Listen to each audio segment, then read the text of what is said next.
I can tell you that if you're looking at an Ironwood currently or looking to upgrade,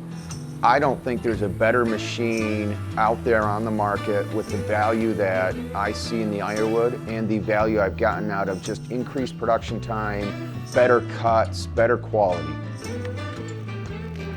It amazes me that a barrel will ignite that fast, burn that hot, and the smells that come off of charring a barrel. I know this whiskey's gonna taste good because I'm getting the cinnamon aroma, the vanilla aroma, the caramel, all of that stuff, and it all comes out in that charring process. And I like that when my work is done and I deliver to a distillery, in a few months or in 4 years, I actually get to taste the result of those hours of labor I have into those barrels.